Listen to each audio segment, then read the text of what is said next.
He took the twins, divorced, and lied that their mother was dead. 10 years later, she saw them crying at a grave. "Hi, my very beautiful, precious, and loyal family. How are you today? I don't even have the right words to express how deeply I love you. You are not just viewers, you are my real family. My beautiful sisters and brothers, my precious daughters and sons, you are the heartbeat behind everything I do. Your love is my shelter, your support is my strength, and your kindness is the reason I wake up every day with hope in my heart. A heartfelt prayer for my beautiful family. May the heavens pour peace into your hearts. May your nights be restful, your days be filled with light, and your souls be wrapped in love that never fades.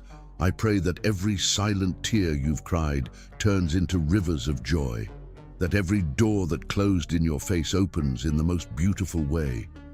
May your life overflow with grace, with healing, with second chances, and may you never ever forget how deeply you are loved. But today, my heart is broken. I am truly disappointed. YouTube has once again reduced our reach.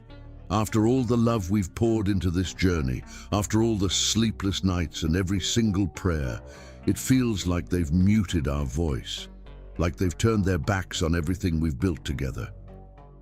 I feel invisible. And the truth is, I'm really sad. I feel like giving up. I feel like walking away from it all, because how many times can a heart keep breaking? But then I remember you. Yes, you. Reading this right now, my family, my angels, you are the reason I've come this far, and I still believe that with your love, we can rise again. So please, if you love me the way I love you, don't stop. Like the videos, leave your beautiful comments, share them with someone you love. Remind the world that we are still here, that love like ours can't be silenced. Let's start with love, real, powerful, unbreakable love. I'm holding on to you. Please don't let go. I love you more than you'll ever know. Joyce Tetty's fingers danced across the piano keys, her voice rising and falling like gentle waves against the shore. The lullaby, her grandmother's lullaby, brought from Ghana generations ago, filled the small apartment she shared with John Perlman. Outside, Chicago's autumn painted the world in amber and crimson, but inside there was only the music and the curve of her belly, stretched taut with the twins she carried. "They're dancing," Joyce laughed, taking John's hand and placing it where tiny feet kicked in rhythm to her song.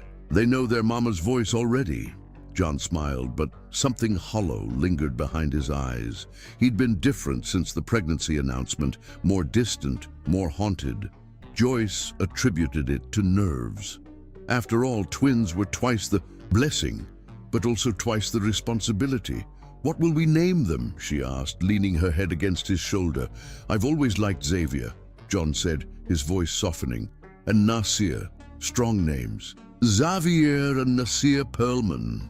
Joyce tested the names on her tongue, like tasting exotic fruit. "They're perfect." Later that night, while John slept, Joyce wrote in the journal she'd been keeping since the pregnancy began, a record of hopes and dreams meant to be a gift for her sons when they were old enough to understand how deeply they'd been loved, even before they drew their first breaths. "My sweet boys," she wrote, "today your father chose your names, Xavier and Nasir, names with strength and dignity. I already sing to you, and sometimes I feel you respond, especially to the lullaby my grandmother sang to me. One day I'll teach it to you, and perhaps you'll sing it to your own children." She couldn't have known then that John lay awake beside her, eyes fixed on the ceiling, listening to the scratch of her pen. She couldn't have known that behind his tender smiles lay a plan born of his deepest fears, the abandonment by his own mother at age 5, the foster homes that followed, the terror that history would repeat itself. "I won't let them take you. From me," he whispered to himself while Joyce slept. "I won't survive losing anyone else." The pregnancy progressed with typical discomforts, but Joyce bloomed. Her skin glowed, her voice somehow richer when she sang at the local jazz club where she'd performed since college. John accompanied her less and less frequently, claiming work demands at the construction company where he managed projects. Dinner. Reality. He spent those evenings in clandestine meetings with his childhood friend, Dr. James Foster. "What you're suggesting is criminal," James said during one such meeting, his coffee untouched between them. "You can't seriously be considering this." "She'll leave eventually," John insisted, eyes darting nervously. "They always do. And she'll take my sons. You know what that did to me, growing up without a mother, without anyone." "John, you need help." "Therapy, not..." "I've made up my mind. Will you help me or not?" On a snowy December morning, Joyce went into labor 2 weeks early. The contractions came fast and vicious, doubling her over in the kitchen where she'd been preparing breakfast. "John," she called out, clutching the counter, "it's time!" The drive to the hospital passed in a blur of pain and anticipation. Joyce gripped John's hand so tightly his fingers went numb, but he didn't pull away. At the hospital, the hours stretched endlessly as Joyce's labor progressed. Complications arose. Her blood pressure spiked dangerously high. The twins were in distress. The delivery room became a flurry of controlled chaos. "We need to perform an emergency C-section," the attending physician announced. John nodded, pale but composed as they wheeled Joyce away. The surgery succeeded. 2 healthy boys entered the world crying lustily, each with 10 perfect fingers and toes. Joyce, exhausted but euphoric, held them briefly against her chest. "My Xavier," she whispered to the firstborn. "My Nasir," to the second. "I've waited so long to meet you." But the joy was short-lived. Joyce began hemorrhaging severely. As medical staff rushed to stabilize her, they gave John the twins and urged him to wait outside. The last thing Joyce saw before unconsciousness claimed her was John's face looking down at her, a strange mixture of sorrow and resolve in his eyes. When she woke hours later, weak from blood loss and still groggy from anesthesia, the room was empty. No John, no babies. "Where are my sons?" she asked the nurse who came to check her vitals. "Your husband took them for tests," the nurse replied with a reassuring smile. "Standard procedure for twins. They'll be back soon." But they didn't come back. Hours passed, then a day. Joyce's panic grew with each passing moment. Hospital staff eventually admitted they hadn't seen John or the babies since he'd left with them, claiming to be transferring to another hospital for specialized care. "He can't have just disappeared with them," Joyce insisted, trying to rise from her bed despite her weakness. "Please, call the police." By the time authorities became involved, John had vanished completely. The apartment was emptied of his belongings and the twins' newly purchased baby items. His workplace reported he'd resigned via email the day after the births. His bank accounts were closed. Meanwhile, 300 miles away in a small lakeside town, John registered as a widower at the local clinic, introducing his newborn twins to Dr. Foster, who had relocated his practice months earlier as part of their plan. "Their mother died during childbirth," John explained to the sympathetic nurse, tears streaming genuinely down his face. "I couldn't stay in Chicago. Too many memories." Back in Chicago, Joyce was released from the hospital to an empty apartment and a nightmare that was only beginning. The police investigation stalled quickly. There was no evidence of foul play, since John was the twins' father. Some officers even suggested Joyce might be mentally unstable, a theory John had carefully planted through calls to her physician, expressing concerns about her emotional state during pregnancy. "He took my babies," Joyce repeated to anyone who would listen. "He disappeared with my sons." Only Auntie Abina, her father's sister, believed her without question. The elderly woman took Joyce into her small home on the city's south side, brewing bitter herbs to help her recover physically while whispering ancient prayers to sustain her spirit. "The darkest night still ends," Auntie Abena promised, holding Joyce as she sobbed, "and you will find your children. This I know." In the following weeks, Joyce moved mechanically through the motions of life, filing police reports, consulting attorneys she couldn't afford, searching social media for any trace of John. Each night, she sang her grandmother's lullaby to an empty room, believing somehow that across the distance, her sons might feel the vibration of her voice in their dreams. "I will find you," she promised the empty air. "If it takes forever, I will find you." Chapter 2. The Beautiful Lie. The first year without his son's mother was the hardest for John Perlman. The twins cried often, as if sensing the absence of the woman who had carried them. On sleepless nights, John would pace the floor of his grandmother's renovated lake house, a baby cradled in each arm, humming a melody he couldn't quite place, the echo of Joyce's lullaby that had somehow imprinted itself on his memory. "Your mother loved you so much," he would whisper to them. "She gave her life for you." By their first birthday, John had crafted the first version of what would become their family mythology, a beautiful, tragic story of Joyce Tetty, the amazing woman who had died, bringing them into the world. He commissioned a headstone in the town cemetery, simple but elegant, with Joyce's name and the inscription, "Her final heartbeat became their first breath." On that cold December day, John bundled up his year-old sons and brought them to the gravesite for the first time. He placed a small framed photograph, Joyce at the piano, her face in profile, smiling at something outside the frame, against the stone. "This is your mama," he told the toddlers, who stared in confusion at the cold marble. "She's watching over you from heaven." The boys were too young to understand, but John was establishing a ritual that would anchor their childhood, the annual pilgrimage to Mother's grave, where gifts would be left and memories that never existed would be shared.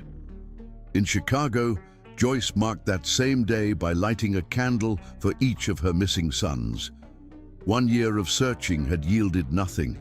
The police case had gone cold. Her modest savings had been depleted on private investigators who found no trace of John or the twins. Even Joyce's music had abandoned her. Whenever she sat at the piano in Auntie Abena's small living room, her fingers froze above the keys. "You must keep playing," Auntie urged her. "Your music is your strength." "My strength died the day they took my babies," Joyce replied, but she forced herself to place her fingers on the keys anyway. The melody that emerged wasn't one she consciously chose. It was the lullaby, the one her grandmother had taught her, the one she had sung to her unborn sons. As the familiar notes filled the room, something shifted inside her. Grief turned to resolve. The next day, Joyce took a job waiting tables at a diner. In the evenings, she began playing again at small venues. Every dollar went into a coffee can labeled, "Find Them." Every spare moment was spent scanning newspapers, calling hospitals in neighboring states, following any lead, no matter how small. As the twins grew, so did John's elaborate fiction. He told them their mother had been a pianist with a voice like an angel. This much at least was true. He said she had loved autumn best of all seasons, that her favorite flowers were sunflowers, that she'd been born in Africa but came to America as a child. He showed them the few photographs he'd kept, Joyce, frozen in time, always smiling, always unaware of the theft to come. By the time Xavier and Nasir turned 5, they had constructed their own relationship with this ghost mother. Xavier, the more contemplative of the twins, would sometimes sit at the upright piano John had purchased and pick out simple melodies, claiming he was playing like Mama. Nasir, more physically expressive, insisted on wearing one particular blue sweater to the grave each year because Mama would like this color. John watched their attachment to this fabricated memory with a mixture of guilt and justification. He told himself the beautiful lie was kinder than what he perceived as the inevitable truth, that Joyce would have left them all eventually. His own childhood wounds spoke louder than reason. In their 6th year, a new character entered the story.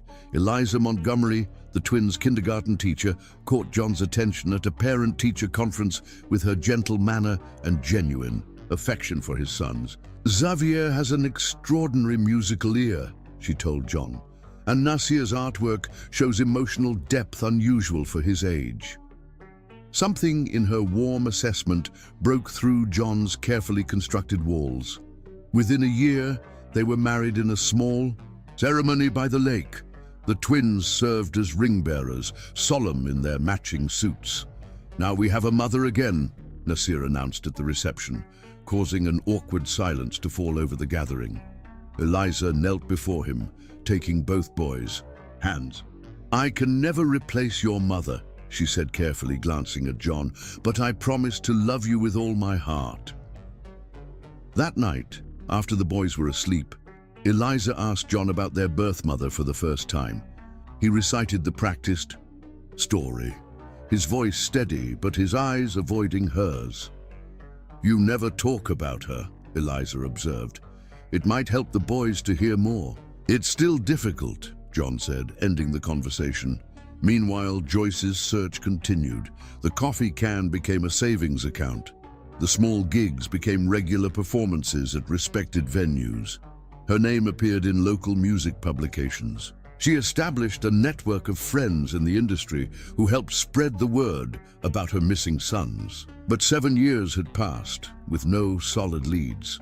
On the twins' 8th birthday, Joyce sat in a therapist's office, finally acknowledging what her aunt had long suggested, that she needed help carrying this burden. "I feel like I'm the only one who remembers they exist," she confessed, "like the world has moved on and I'm frozen in time, waiting." "Have you considered the possibility that you may never find them?" the therapist asked gently. Joyce's spine straightened. "No," she said firmly. "That's not an option. They're alive, they're out there, and they need to know their mother didn't abandon them." That same day, Xavier and Nasir stood at Joyce's grave, now old enough to have questions John struggled to answer. "Did she like music like me?" Xavier asked. "Did she draw pictures?" Nasir wondered. "What did her voice sound like? Was she afraid when she was dying?" John answered as best he could, weaving truth and fiction so tightly that even he sometimes couldn't distinguish between them. That night he found Xavier at the piano, playing a melody that made John's blood run cold. The lullaby, Joyce's lullaby, played imperfectly but recognizably. "Where did you learn that?" John asked, his voice tight. Xavier shrugged. "I don't know. I think I've always known it. Maybe Mama taught it to me before I was born."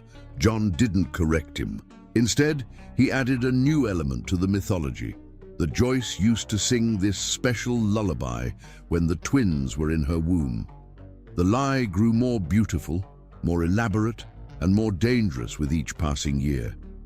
In Chicago, Joyce's breakthrough finally came in the most unexpected way. An old classmate from her music program spotted a small human interest piece in a local newspaper from a lakeside town, a photograph of twin boys playing piano at a community talent show. The caption mentioned that one of them, Xavier Perlman, had played a haunting lullaby he claimed to have known since before birth.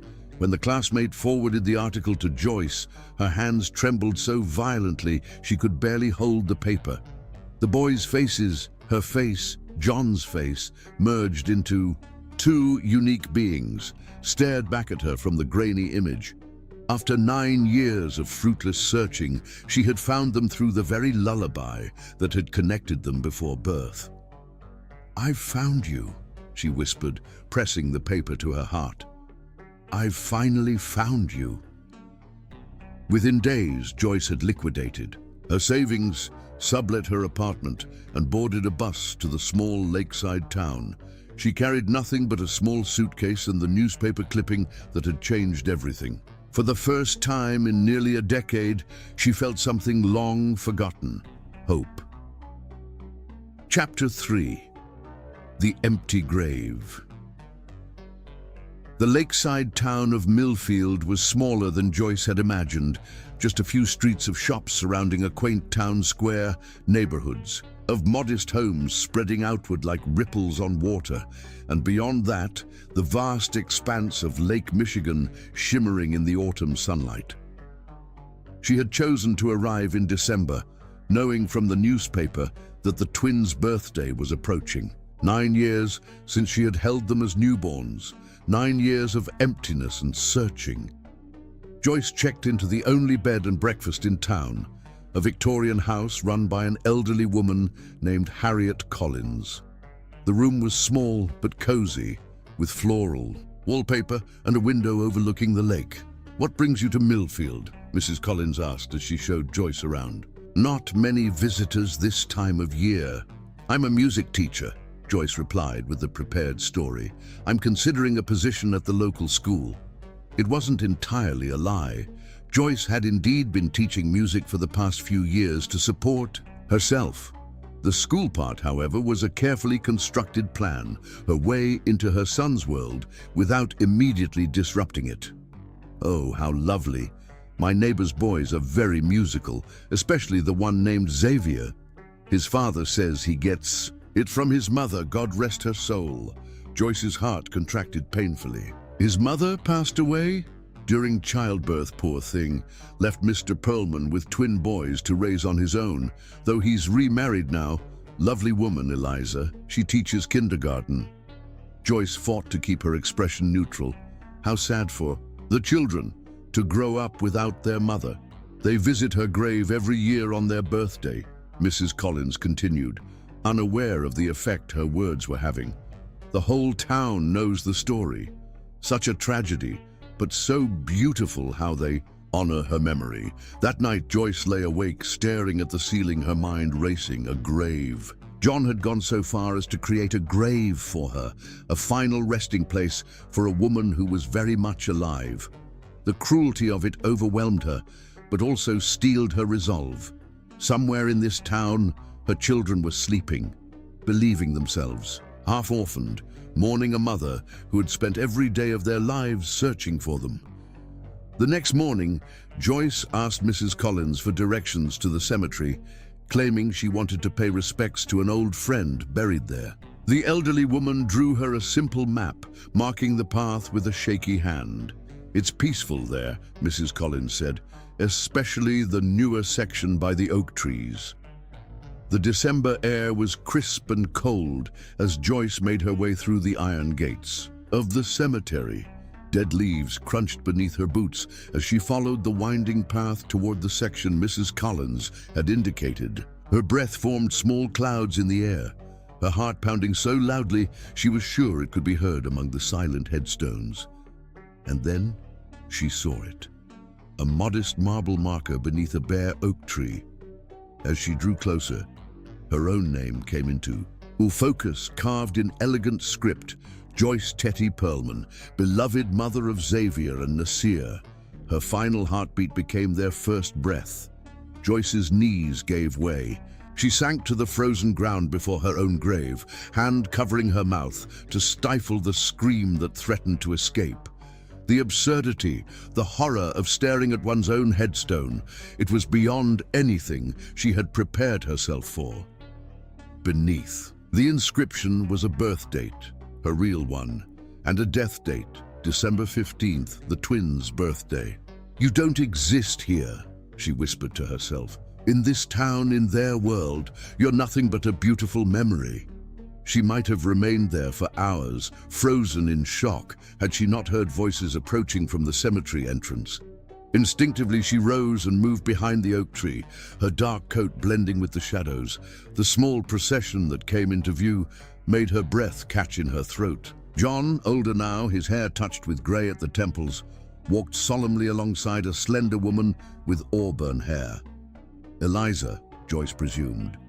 And between them, holding each adult's hand, were two boys, her sons, 9 years old, yet Joyce would have known them anywhere. Xavier, slightly taller, with her high cheekbones and full lips, but John's serious eyes. Nasir, with her curls and warm brown skin, but John's square jaw already forming. They wore matching blue coats and carried small packages wrapped in simple brown paper. Joyce pressed herself against the tree trunk, heart thundering as the family approached her grave. She could hear their footsteps, then their voices, carrying clearly in the still winter air. "Happy birthday, boys," John said softly, "and happy Angel Day to your mother." "Do you think she can see us?" Nasir asked, his voice high and clear, a child's voice, yet one Joyce had never heard until this moment. "I know she can," Eliza answered, squeezing his hand. "She's always watching over you." "I brought her something special this year," Xavier said, kneeling to place his package by the headstone. "I wrote down that lullaby I always know in my head." Joyce bit her knuckle to keep from making a sound. The lullaby, her grandmother's lullaby, he still remembered it somehow. "That's beautiful, Zav," John said, and Joyce could hear the strain in his voice. She would love that. Nasir stepped forward next, carefully placing his own package beside his brother's. "I drew a picture of all of us, even Mama. I put her in the sky, looking down." "That's perfect," Eliza murmured. "I'm sure she treasures every gift you bring her." The family stood in silence for a moment. Then John spoke, his voice thick with emotion that Joyce couldn't decipher. "Guilt? Grief? Some mixture of both?" "Joyce," he said, addressing the headstone directly, "the boys are growing so fast. You'd be proud of them. Xavier's music teacher says he has perfect pitch just like you did. And Nasir's art won first prize at school last month." Behind them, Tree, the real Joyce, mouthed the words along with him. "Just like you did." So John had told them the truth about some things. Her music, her heritage. Small truths to make the big lie more convincing. "I miss you every day," John continued. And Joyce had to swallow a bitter laugh. How could he miss what he had deliberately discarded? The family remained for a few more minutes, the boys taking turns telling their mother about their year, their accomplishments, their hopes. Joyce memorized every word, storing them like precious gems, these stolen pieces of her sons' lives. Finally, John placed his hand on Xavier's shoulder. "We should go, it's getting cold." "Bye, Mama," the twins said in unison, each touching the headstone before turning away. Joyce waited until they were well out of sight before she emerged from her hiding place. On unsteady legs, she approached the grave, her grave, and knelt before it. With trembling fingers, she touched the cold marble, tracing the letters of her name. Then she looked at the packages the boys had left. She knew she shouldn't open them. They were meant for a ghost, not for her, but these were the first gifts from her children she had ever received. Carefully, reverently, she unwrapped the first package, Xavier's gift. Inside was a sheet of music paper, the notes written in a child's careful hand. The lullaby, her grandmother's lullaby, imperfectly transcribed but unmistakable. Beneath it, Xavier had written, "I hear this in my dreams sometimes. Dad says you used to sing it to us before we were born." The second package contained Nasir's drawing, a colorful scene showing two boys playing by a lake, a man and woman standing nearby, and above them all, floating in the sky, a woman with a halo and angel wings. The face he had given this heavenly mother was clearly based on the few photographs John had kept. Yet Nasir had somehow captured Joyce's smile perfectly. At the bottom of the drawing, in a child's uneven printing, "To Mama in heaven. I wish you could play with us." Joyce pressed both gifts to her heart, tears streaming down her face. "I'm here," she whispered to the empty air. "I'm right here." She remained at the grave until the winter light began to fade, formulating her plan. She couldn't simply appear. In their lives, claiming to be their mother returned from the dead. The shock would be too great, the betrayal too sudden. She needed to enter their world gradually, become a part of it, gather evidence of John's deception, and prepare the ground for the truth. As dusk settled over the cemetery, Joyce carefully rewrapped the gifts and returned them to the grave. These weren't meant for her, not yet. But soon, she promised herself, soon her sons would know that their mother had never abandoned them, had never stopped searching, had never stopped loving them. "This isn't my grave," she said aloud, rising to her feet. "And this isn't the end of our story." Walking back to the bed and breakfast, Joyce felt a strange calm settle over her. For 9 years, she had imagined this moment, dreaded it, yearned for it. The reality was both worse and better than she had anticipated. Worse because the lie John had created was so complete, so beautiful in its tragic simplicity. Better because, despite everything, something had survived. The lullaby, the connection that could never be severed. As she reached Mrs. Collins's Victorian house, Joyce made her decision. Tomorrow, she would visit the school where Eliza taught, where her sons learned. She would begin the careful process of reclaiming her place in their lives, not as a ghost, but as a living, breathing mother who had never stopped looking for them. Chapter 4. The Music Teacher. Millfield Elementary School was a red brick building with wide windows and children's artwork displayed in the hallways. Joyce stood in the principal's office, resume in hand, heart racing beneath her calm exterior.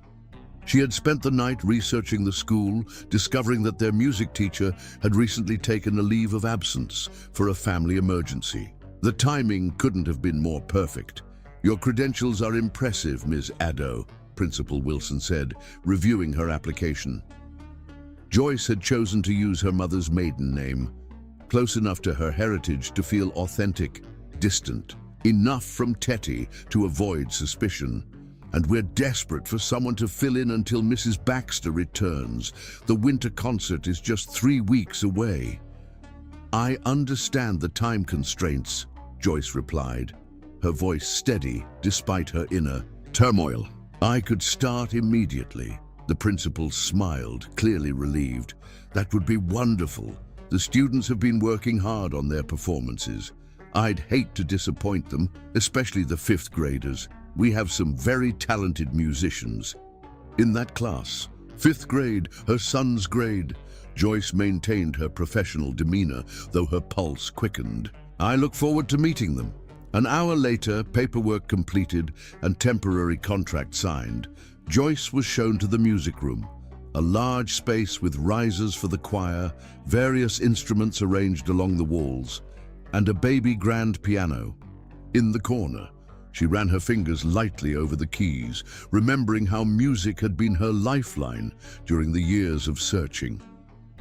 "The class schedule is on the desk," the principal said.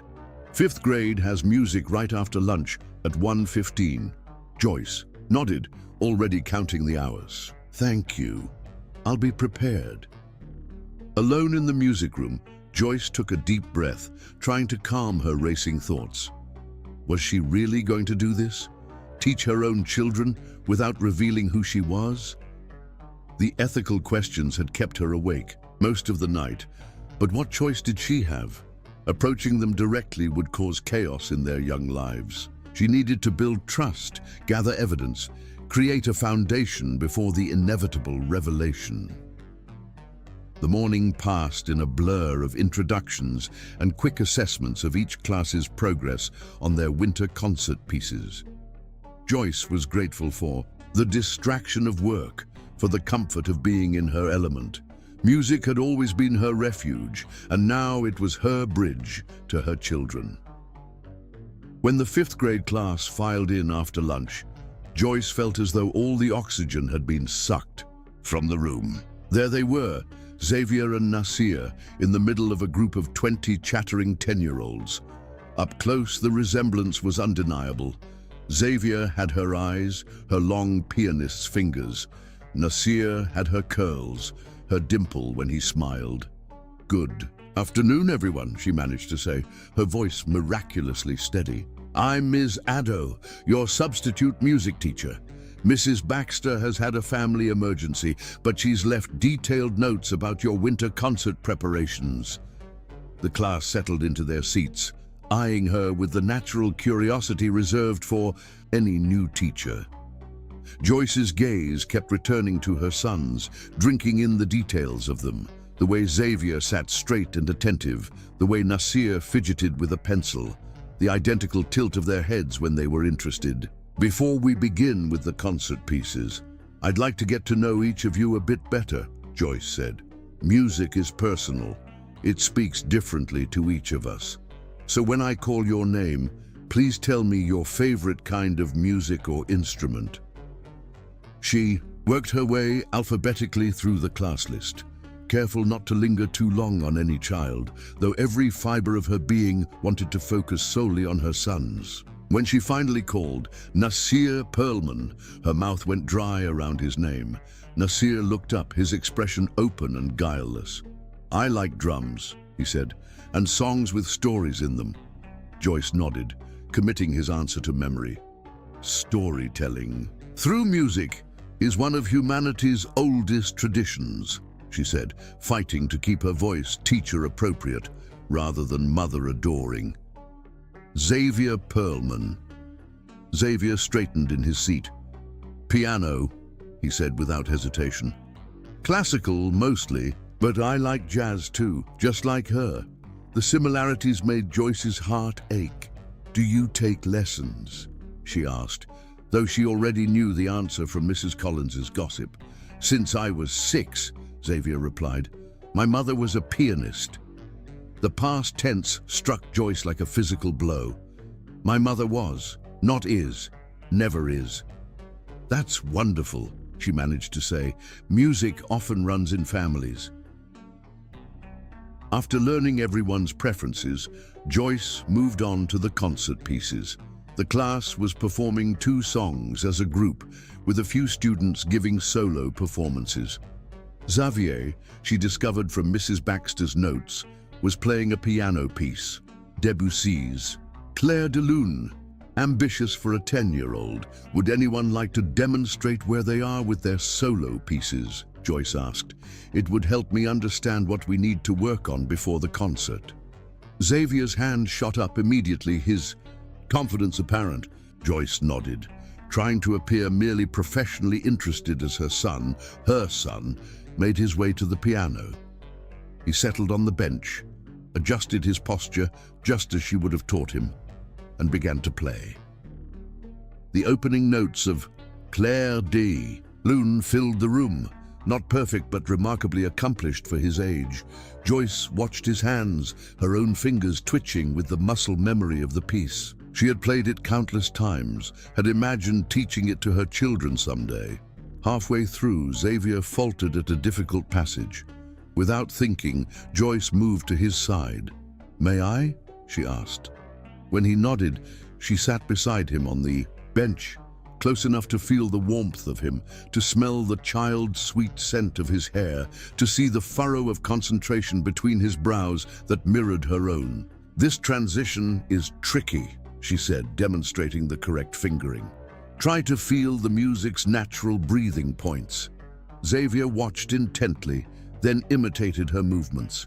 His fingers were smaller than hers, but followed the same patterns. When he successfully navigated the passage, the smile he turned toward her was blinding in its joy. Like that? He asked. Exactly like that, Joyce replied, her throat tight with unshed tears.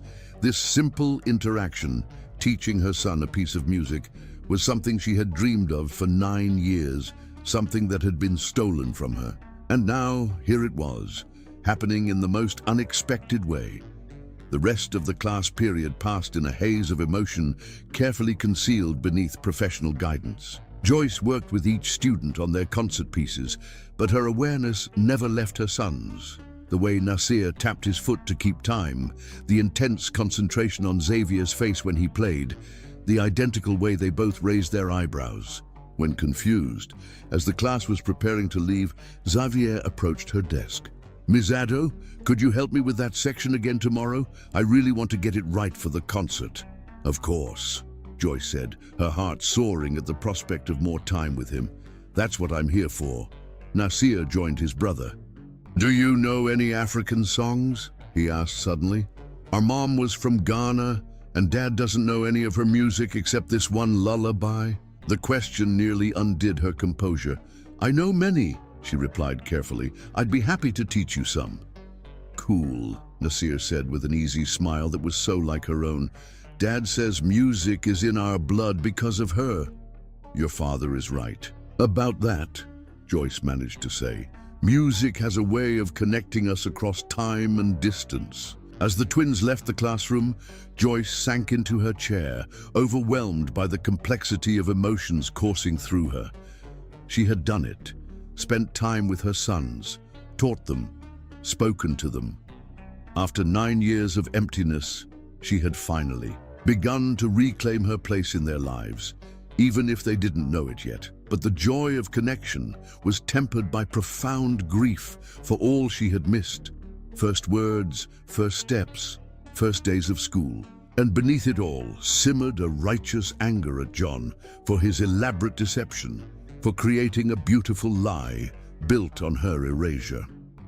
That evening, back at Mrs. Collins's bed and breakfast, Joyce sat by the window overlooking the lake, writing in her journal as she had done every night since the twins were born. Today I taught you, she wrote. Xavier, your fingers already find the music's heart, just as mine always have. Nasir, you asked about songs from Ghana, not knowing they are your birthright. I wanted to gather you both in my arms and tell you everything, but the truth must wait a little longer. For now, I'll be your teacher, earning your trust note by note, until the time comes when I can be what I've always been, your mother. She closed the journal and stared out at the moon-silvered lake. Somewhere in this small town, her sons were settling into bed, perhaps listening to John tell them stories about a mother who had died bringing them into the world. But she was here now, breathing the same air, occupying the same space. The distance between them was closing day by day. For the first time in 9 years, Joyce fell asleep with a sense of hope, however complicated. Tomorrow, she would see her sons again. Tomorrow, another small piece of the life that had been stolen from her would be reclaimed. Tomorrow, the beautiful lie would begin, imperceptibly but inevitably, to unravel. Chapter 5. Suspicions. Eliza Montgomery Perlman prided herself on her intuition. As a kindergarten teacher, she had learned to read the subtle signals children gave when something wasn't right. A hesitation before answering, a gaze that skittered away, small tells that spoke volumes. Perhaps that was why, from the beginning of her relationship with John, she had sensed shadows lurking beneath the surface of his grief. At first, she had attributed it to the trauma of losing his wife. What could be more devastating than watching the mother of your children die, bringing them into the world?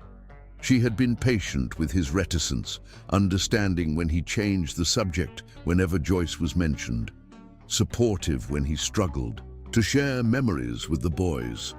But after 3 years of marriage, the inconsistencies had begun to accumulate like dust in forgotten corners. John claimed Joyce had been born in Ghana, yet the few photographs he had showed a woman clearly born and raised in America.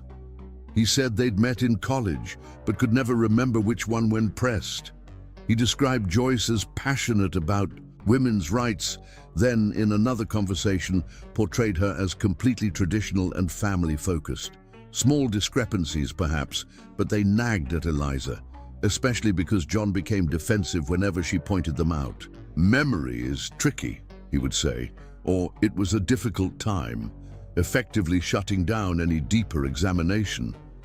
Then there were the practical mysteries, the absence of a death certificate in their files. John claimed it was lost in the move. The lack of any extended family on Joyce's side. He said they had remained in Ghana and lost touch. The missing wedding album, destroyed in a basement flood, supposedly. Eliza had learned to navigate around these gaps, to focus on the present. Her love for the twins, her growing relationship with them, the family they were building together. But sometimes, late at night, she would look at her husband sleeping beside her and wonder what else he might be capable of hiding. The twins themselves occasionally sparked her doubts. There was the time 7-year-old Xavier had asked, "Did "Mama have a favorite song?" And John had hesitated before answering. "Something classical, I think." The vagueness had seemed odd for a husband describing his beloved wife. Then there was Nasir's persistent question about his mother's laugh. What did it sound like? To which John had never provided a satisfying answer. Most troubling was the lullaby, the one Xavier somehow knew, the one John claimed Joyce had sung to them before birth. Once when Eliza had asked to learn it so she could sing it to the boys too, John's face had clouded over with an emotion she couldn't quite name. Not grief, but something closer to fear. "I don't really remember it," he'd said, though Xavier played it often. It was her thing with them. On the Tuesday after the twins' birthday visit to the cemetery, Eliza was organizing John's home office, a task he had reluctantly agreed to after months of her gentle prodding about the disorganized space. The boys were at school, John at work overseeing a construction project in the next town over. The house was quiet as she sorted through years of accumulated papers, the winter sunlight casting long shadows across the hardwood floor. In the back of the bottom drawer of his filing cabinet, tucked behind tax records and insurance policies, Eliza found a sealed envelope marked simply J. Something about it, the careful hiding place, the minimalist labeling, made her heart beat faster. For several minutes, she sat with it in her hands, debating whether opening it constituted a breach of trust. Trust, she finally decided, required honesty as its foundation, and honesty had been in short supply regarding John's past. Inside the envelope was a stack of newspaper clippings, yellowed with age. The headline of the first one made her blood run cold. "Local mother claims father abducted twin newborns." The article, dated 9 years earlier, included a photograph of a woman who was unmistakably the same person as in the few pictures John had kept, Joyce Tete. According to the article, Joyce claimed that while she was unconscious following a difficult delivery, John Perlman had taken their newborn twin sons and disappeared. Hospital staff had initially believed he was transferring the babies to another facility for specialized care, but he never returned. Joyce was quoted as saying, "He took my children. He disappeared with my sons." Eliza's hands trembled as she read through the remaining clippings. Follow-up articles showing Joyce at press conferences pleading for information, her eyes hollow with desperation, yet fierce with determination. A feature piece on her tireless search, describing how she worked multiple jobs to fund private investigators. A small mention of a candlelight vigil held on the twins' first birthday, where Joyce had performed a lullaby she said she used to sing to them in the womb. The most recent was from 5 years ago, noting that while the case remained officially open, leads had dried up and authorities had no new information. There was no mention in any of the articles of Joyce's death. No reports of a tragic end to her search. According to these clippings, Joyce Tete had been very much alive, at least until 5 years ago. "My God," Eliza whispered to the empty room, her voice sounding strange and distant to her own ears. "What did you do, John?" She spread the clippings across his desk, mind racing to make sense of what she was seeing. Had Joyce died sometime in the past 5 years? But that wouldn't explain the story John had always told about her dying in childbirth. Had he invented that narrative to hide the fact that he'd taken the children without her consent? But why would he keep these articles if he wanted to erase the truth? Eliza remembered the grave they visited every year, the flowers the boys carefully placed there, the tears John shed as he spoke to the headstone. Had it all been an elaborate performance? A chill ran through her as she considered the implications, not just for John and the mysterious Joyce, but for Xavier and Nasir, who had built their understanding of themselves around the beautiful story of a mother who had sacrificed her life for theirs. She sat back in John's leather office chair, trying to calm her racing thoughts. She needed more information, before confronting John. These articles painted a disturbing picture, but they were one-sided. There had to be more to the story. At the bottom of the envelope, she found something else, a folded sheet of paper that turned out to be a letter, handwritten in a flowing script. The ink slightly blurred in places, as if tears had fallen on it. John, I don't know if you'll ever read this, but I need to write it anyway. Today, the twins turned 5, and somewhere you're celebrating with them while I light candles in an empty room. I've tried everything to find you. Private investigators, internet searches, appeals to the public. I won't stop looking. They are my children too. I don't understand why you did this. We could have worked something out, could have shared their lives even if our relationship was over. Instead, you've stolen 5 years that I can never get back. 5 years of first words, first steps, first days of school. What have you told them about me? Do they know I exist? Do they know I've never stopped searching? Or have you created some fiction to explain my absence? If you ever find your conscience, know that I will forgive you, not for your sake, but for theirs. They deserve to know the truth. Chapter 6. The letter's truth. The letter was signed simply J. No return address, no indication of its journey. Only a postmark from Chicago imprinted 5 years ago, like a teardrop fossilized in time. Eliza studied it, her educators, mind meticulously gathering clues. The handwriting was elegant, educated. The same flowing script she had seen on the sheet music Xavier had left at the grave. The same graceful curves that now seemed to spell out betrayal. The paper itself held a history. Small wrinkles where it had been gripped too tightly, faint water stains that might have been tears. She ran her fingertips over the indentations where the pen had pressed firmly, as if the writer had been channeling years of grief into each carefully formed letter. I've tried everything to find you, the letter read. Everything. The word seemed to pulse on the page. What was everything to a mother searching for her stolen children?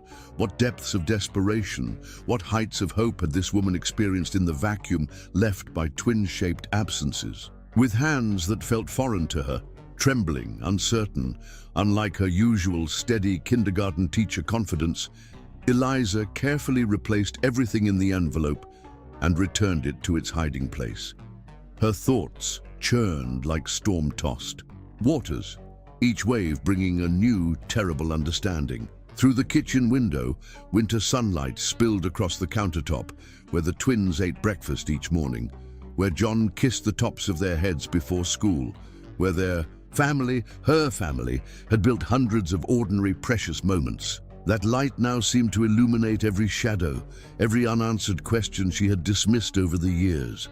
She needed more information before confronting John. 5 years was a long time. Perhaps Joyce had indeed passed away since writing this letter, making John's story a delayed truth rather than an outright lie.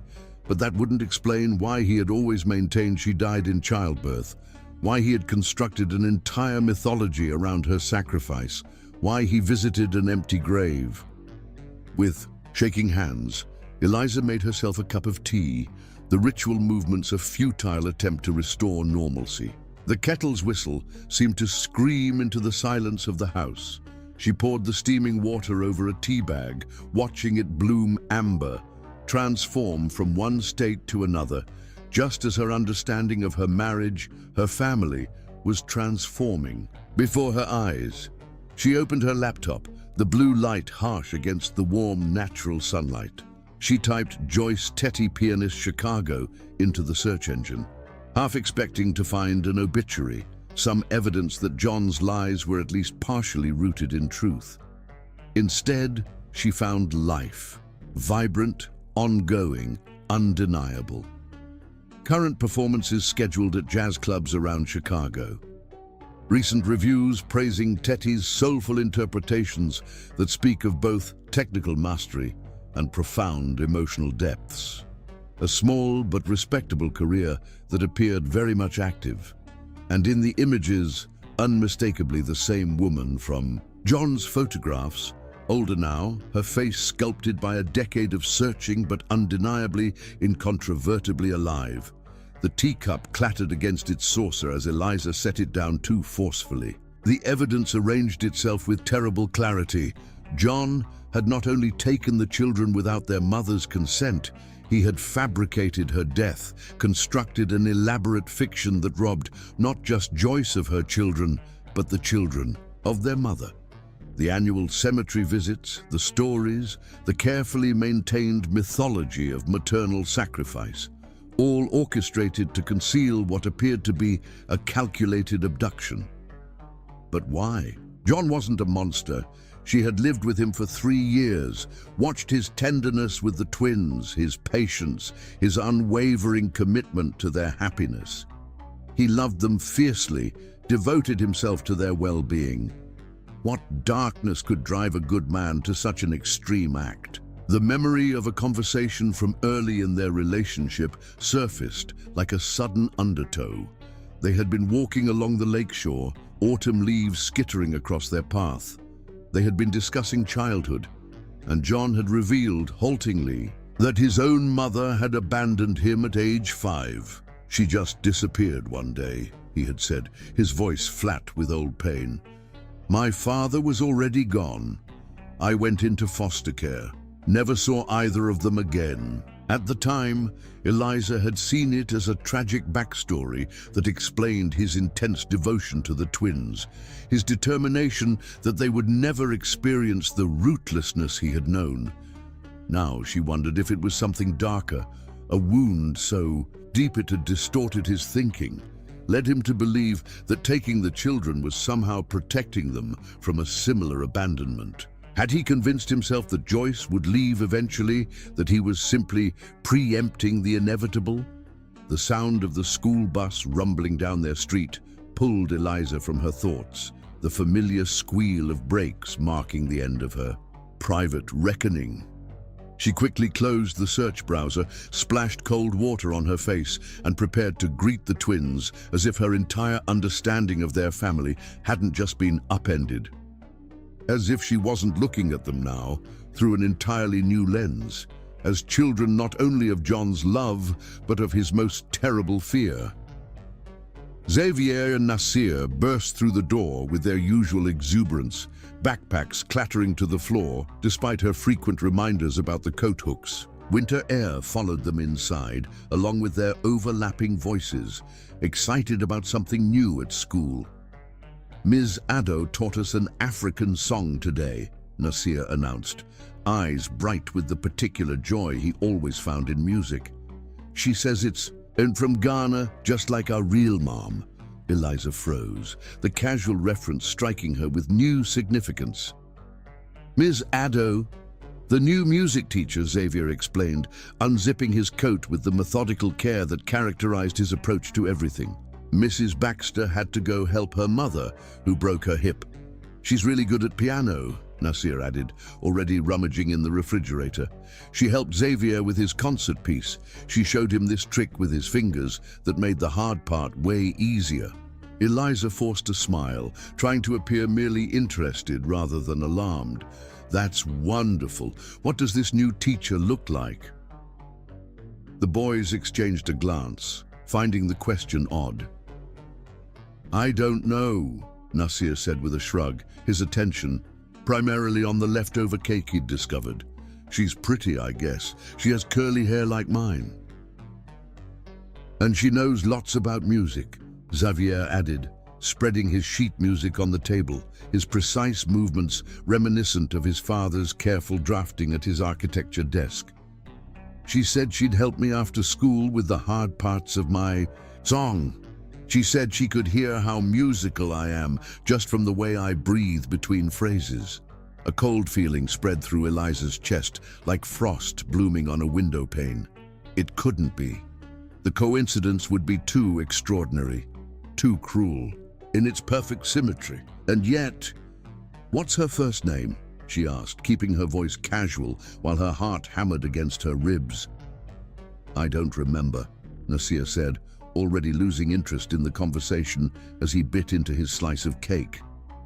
I think Mrs. Wilson called her Joyce when she introduced her, Xavier said absently, his attention focused on marking fingerings in his music with a mechanical pencil, his small brow furrowed in concentration. The room seemed to tilt around Eliza, familiar objects, suddenly strange, ordinary sounds, distorted. Joyce, a music teacher from Ghana, appearing immediately after the twins' birthday when they had visited the grave. It couldn't be coincidence. After 10 years of searching, Joyce Tetty had found her sons. Eliza excused herself and retreated to the bathroom, where she stood gripping the edge of the sink, trying to steady her breathing. The woman in those news clippings, the real mother of the twins she had come to love as her own, was here in Millfield. Not only here, but already building a relationship with her sons under the guise of being their teacher, already noticing Xavier's musicality, already teaching them songs from their heritage, already connecting through the art that had apparently been in their blood all along. The familiar maternal protectiveness she felt toward Xavier and Nasir warred with an unexpected empathy for this woman who had spent a decade searching for her stolen children. Both instincts collided with her shock at John's deception. The man she had married, had built a life with, had committed an unthinkable act and maintained the lie for years, drawing her into its elaborate architecture without her knowledge or consent. She studied her reflection in the mirror, searching for some visible sign of the seismic shift that had just occurred in her life. But there was only her ordinary face looking back at her, the face that smiled at the twins over breakfast each morning, that John kissed before bed each night. She was the same, but everything around her had changed, reality itself altered by what she now knew. What would happen when the truth emerged? What would it do to the twins to learn that their entire understanding of their origin story was false? That their mother hadn't died giving them life, but had been desperately searching for them all these years, while their father performed annual rituals at an empty grave. The cruelty of it. The twins mourning a mother who mourned them in turn, separated by nothing more substantial than a lie, made Eliza physically ill. By the time she emerged from the bathroom, her face carefully composed into its usual calm expression, Eliza had made her decision. This wasn't about her or John or even Joyce.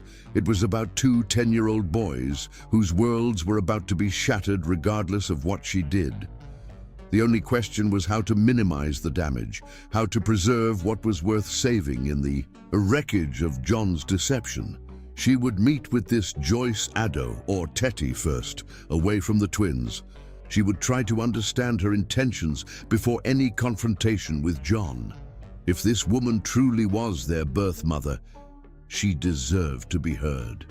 But the twins deserved a careful, thoughtful revelation, not a sudden explosion of their reality. That night, as she lay beside John in their bed, this man she had loved, had trusted with her heart and with her future, Eliza felt the gulf between them widen with each of his steady breaths. He slept peacefully, unaware that she had discovered the foundation of lies beneath their marriage. She studied his profile in the dim light, the face she had woken up to for 3 years, and wondered how much of what she knew about him was real, and how much was carefully constructed fiction. She thought of Joyce Tetty, a woman she had never met, but whose absence had shaped her entire relationship with the twins. Had she lain awake on countless nights, wondering where her children were, if they were safe, if they remembered her at all? The thought was unbearable. Eliza turned away from John's sleeping form, curled around her own secret knowledge, and made plans for the morning. Chapter 7. Two Mothers. The next morning, after John left for work and the twins caught the bus to school, Eliza drove directly to Millfield Elementary. The familiar red brick building had been her workplace until she'd taken a year off to write a children's book. A gentle story about a blended family finding their way together. The irony wasn't lost on her as she parked in the visitor's space, her knuckles white on the steering wheel. She gave the office secretary some excuse about dropping off lunch for Xavier and Nasir, then made her way to the music room. The hallway was quiet, classes in session behind closed doors, the only sound the soft squeak of her boots on the polished floor. She paused outside the music room, gathering her courage. Through the small window in the door, she could see a woman seated at the piano, playing a melancholy piece that seemed to fill the empty room with longing. The music spoke of absence, of waiting, of a sorrow carried for so long it had become part of the bearer's identity. Even from this partial view, Eliza could see the resemblance to Nasir in her profile, the same way Xavier's hands moved on the piano keys. For a moment, Eliza simply watched and listened, allowing the woman's music to speak to her directly, soul to soul. This was no imposter. This was a mother who had never stopped grieving, never stopped searching.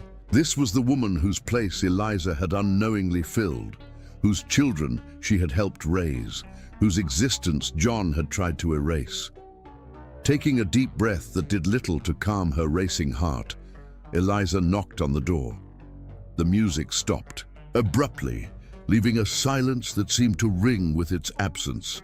"Come in," called a warm voice with just a hint of an accent, the same accent that occasionally colored Nasir's speech when he was tired or excited. Eliza entered the classroom, closing the door firmly behind her. The woman at the piano rose, a polite smile on her face that faltered as she took in Eliza's expression, as understanding bloomed between them like a dark flower. "You're not Joyce Addo," Eliza said without preamble, her voice steadier than she had expected. "You're Joyce Tetty, and those aren't just any students to you, they're your sons." The silence that followed her words seemed to stretch into infinity, a moment suspended outside of time. Joyce remained perfectly still, only her eyes betraying her shock, widening slightly before narrowing with calculation.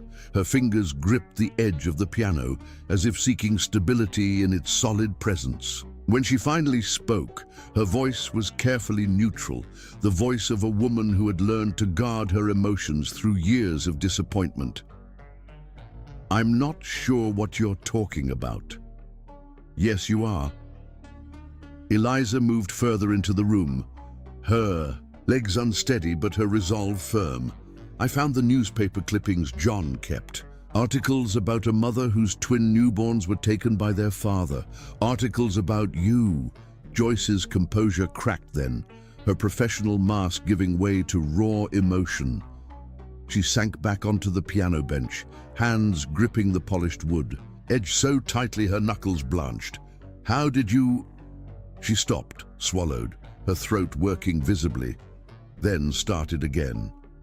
"Are you going to tell him I'm here?" The question wasn't what Eliza had expected, not denial, not justification, but a practical query about her next move. It spoke volumes about Joyce's priorities. She wasn't concerned with defending her own actions, only with protecting her new connection to her sons. "I haven't decided yet," Eliza answered honestly, pulling a chair closer and sitting down, conscious of the need to level their physical positions, to create some semblance of equality in this impossible conversation. "I want to understand first. All these years, John told the boys, that you died bringing them into the world. They visit your grave every year on their birthday." Joyce flinched as if struck, her hand flying to her throat. "A grave? He built me a grave with your name on it." Her final heartbeat became their first breath. That's what the inscription says. A sound escaped Joyce then. Not quite a laugh, not quite a sob, but something between the two. A sound of disbelief so profound it transcended ordinary emotional categories. "So that's the beautiful lie he created. I died a hero, giving my life for theirs." She shook her head slowly, a tear escaping despite her obvious effort at control. "It explains so much about how they look at me, like I'm a stranger, when I feel as if I've known them all my life. The pain in her voice was so raw, so genuine, that Eliza felt her own eyes fill with sympathetic tears. She had come here prepared for confrontation, perhaps even anger. She had not expected to find herself weeping alongside the woman whose children she had been raising. "I saw them," Joyce continued softly, her gaze distant with memory. "At the grave. My grave. They were leaving gifts, Xavier's music, Nasir's drawing. I waited until they left and I..." Her voice broke. "I held those gifts against my heart, the first presents from my children I've ever received." Eliza studied the woman before her, the biological mother of the children she had helped raise for the past 3 years. There was no denying the physical resemblance. Nasir had her curls and warm brown eyes, Xavier her high cheekbones and graceful hands. But beyond that, there was a dignity in her bearing, a quiet strength that reminded Eliza of the twins in their most determined moments. "What happened?" Eliza asked, her initial shock giving way to a need to understand. The real story. Joyce looked at her for a long moment, assessing. Then, seemingly satisfied with what she saw, she began to speak. Her voice took on a distant quality, as if she were reciting a familiar, painful story she had told herself many times over the years. She told Eliza about the difficult pregnancy, the joy of the births, the hemorrhage that had left her unconscious, the waking to emptiness, the frantic search, the police who didn't take her seriously, the years of dead ends and false hopes. She spoke of working 3 jobs to pay for private investigators, of appearing on local news shows, of distributing flyers until her fingers were raw from paper cuts, of checking homeless shelters when despair overtook hope, of scanning the faces of every pair of boys she passed on the street, of the journal she had kept since her pregnancy, writing to sons who might never read her words. "I never stopped looking," Joyce concluded softly, her hands unconsciously mimicking the motion of cradling an infant. "Not for one day. I took any job that would allow me time to search.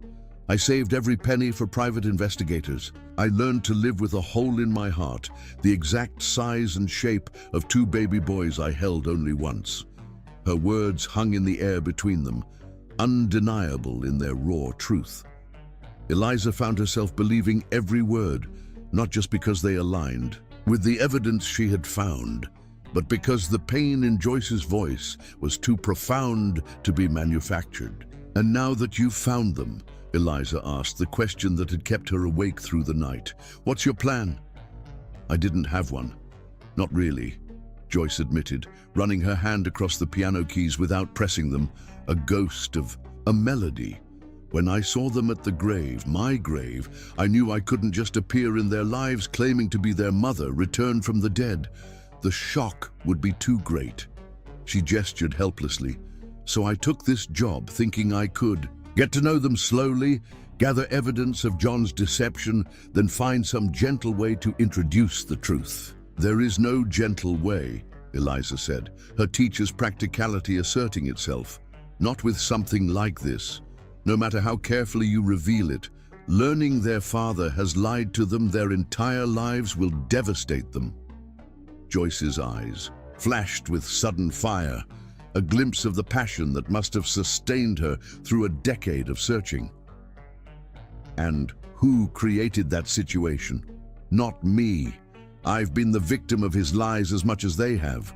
"I'm not defending him," Eliza clarified quickly, though part of her still struggled to reconcile the John she knew, patient father, loving husband, with the man who could commit such an unconscionable act. What John did was inexcusable. But Xavier and Nasir are real children, not abstract concepts of justice. They're sensitive boys who believe their mother died for them. Finding out she's alive, that will be joyful, yes, but also traumatic. The fire in Joyce's eyes dimmed, replaced by something more contemplative. "You care about them," she observed, "truly care about them. I've loved them since they were 7 years old, Eliza said simply. I'm not their mother. I've never tried to replace you in their hearts, but I would do anything to protect them from unnecessary pain. A complex emotion crossed Joyce's face, something between gratitude and jealousy, recognition and resentment. Here was a woman who had shared the everyday moments Joyce had been denied. School projects and skinned knees, nightmares and birthday candles, all the mundane miracles of watching children grow. Then help me, Joyce said finally, extending her hand across the distance between them, a bridge over troubled waters. Help me find a way to tell them that minimizes the trauma. The request caught Eliza off guard. She had come here expecting confrontation, perhaps even a fight for the boys' future. Instead, Joyce was offering collaboration, putting the twins' well-being above her own rightful anger. What about John? Eliza asked, the question she had been avoiding, the name that felt strange on her tongue now, as if speaking of a stranger, rather than her husband. Joyce's expression hardened. I have no interest in reconciliation with the man who stole my children and told them I was dead. But I won't demand his arrest, if that's what you're asking. That would only hurt the boys more. Eliza nodded, relieved yet troubled by the complex moral landscape they were navigating. He needs to be the one to tell them, she said after a moment's thought. The truth has to come from him first, before they meet you as their mother. Otherwise, they'll be caught between two contradictory realities. And you think he'll agree to that? Joyce asked skeptically. The man who maintained this lie for a decade? He will, if the alternative is having the truth come out in a way he can't control, Eliza said, a plan forming in her mind. Her natural talent for conflict resolution, honed by years of mediating kindergarten disputes, rising to meet this infinitely more complex challenge. I'll confront him tonight, show him what I've found, give him the choice between telling the twins himself or having the truth revealed by someone else. Joyce considered this, then slowly nodded. And after, when they know who I am. It was the hardest question, the one with no clear answer. These children had 3 parents now, a father who had raised them with love despite his terrible deception, a stepmother who had nurtured them with genuine care, and a biological mother who had never stopped searching for them. There was no precedent, no parenting handbook for such a situation. I don't know, Eliza admitted. We'll have to follow their lead, see what they need. They may be angry, confused, need time to process, or they might embrace you immediately. She reached out hesitantly, then placed her hand over Joyce's. But I promise you this, I won't stand in the way of you building a relationship with them. They deserve to know their mother. Something shifted between the 2 women in that moment. Not friendship exactly, the circumstances were too fraught for that, but a kind of alliance. 2 mothers, one by birth and one by choice, united in their concern for the children caught between them. Joyce turned her hand to clasp Eliza's briefly. Thank you, she said. The words inadequate, but sincere. Don't thank me yet, Eliza replied, rising to her feet. We still have to tell John what's coming, and then we have to watch 2 little boys learn that everything they believed about themselves is built on a lie. Not everything, Joyce corrected softly. They know they're loved. That part was never a lie. Eliza nodded, acknowledging the truth. In this, whatever John's crimes, his love for his sons had always been genuine, as had hers, as had Joyce's, expressed in a decade of searching. I'll call you after I talk to him, she promised, moving toward the door. And Joyce, whatever happens next, I'm sorry for what you've lost. No mother should have to endure what you have. Joyce's eyes filled with tears, but she blinked them back, the stoicism of a woman who had learned to carry her grief privately. I haven't lost them, she said with quiet determination. They've been missing but never lost, and now I've found them. As Eliza left the music room, she was struck by the strange symmetry of their situation. Joyce had lost 10 years with her sons. Now Eliza faced the possibility of losing her future with them if their reconciliation with their birth mother displaced her in their hearts. And John stood to lose everything: his son's trust, his marriage, possibly even his freedom if Joyce decided to press charges, all because of one terrible decision made a decade ago, one beautiful lie that had grown into a life of its own. Chapter 8. The Confrontation. That evening, after the twins were asleep, Eliza sat John down at their kitchen table. The house was quiet. The ordinary sounds of refrigerator hums and settling foundations suddenly ominous in the context of what was to come. Outside, snow had begun to fall, delicate flakes visible in the porch light, a world being slowly transformed. By silent accumulation, Eliza felt a similar transformation within herself, a hardening of resolve, a clarifying of purpose. Without preamble, she placed the envelope of newspaper clippings before him, the yellowed edges stark against the dark wood of the table they had chosen together in happier times. "Joyce Tetty is alive," she said, watching his face drain of color, the blood seeming to retreat from the surface of his skin like a tide pulled by some invisible moon. "And she's found her sons." John's hand moved to the envelope but didn't touch it, hovering above as if it might burn him. "What are you talking about?" he asked, but his voice betrayed him. Not the indignation of the falsely accused, but the hollow sound of a man whose worst fear has materialized. "You know exactly what I'm talking about," Eliza replied, her voice steady despite the trembling in her chest. "She didn't die in childbirth. You took the twins while she was unconscious and disappeared. You fabricated her death, created a grave, built an entire mythology around her sacrifice. And now she's here, in Millfield, teaching music to her own children who have no idea who she really is." John pushed back from the table, the chair legs scraping against the floor with a sound like a cry of pain. He moved to the window, looking out at the falling snow, his back to her. In the reflection of the glass, she could see his expression. Not defiant, not calculating, but broken open, a man facing the collapse of a reality he had painstakingly constructed. "How did you find out?" he asked finally, his voice small. "I was organizing your office. I found the clippings, the letter from Joyce. Then the twins mentioned their new music teacher and I put it together." Eliza watched him carefully, trying to read his reaction, to gauge whether he was calculating his next lie or finally preparing to tell the truth. "Why, John?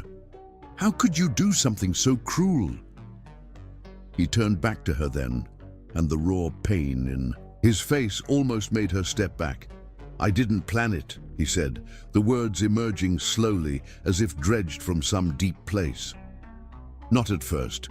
When the twins were born, there were complications. Joyce hemorrhaged badly. The doctors took her away, and I was left holding these two tiny babies, and I panicked." "Panicked," Eliza repeated, the word wholly inadequate for what he had done. John ran his hands through his hair, a gesture so familiar it made her heartache despite everything. "You don't understand.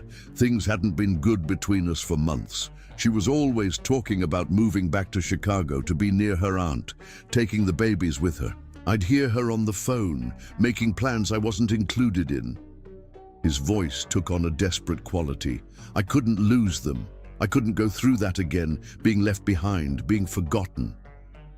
Eliza thought of his childhood abandonment, the wound that had never properly healed. "So you decided to leave first? To take the children before she could?" "I never meant—" He stopped, seeming to recognize the futility of denying intent after a decade of deception. "I told myself she would have left eventually, that I was protecting the boys from going through what I went through, being abandoned. shuttled between foster homes. He looked away, unable to meet her eyes. Once I started, there was no way back. I told the hospital I was transferring them to a specialist. I called my friend James. You remember him, the doctor? And he helped with the paperwork. Made it look like she had died. And Joyce, what about her?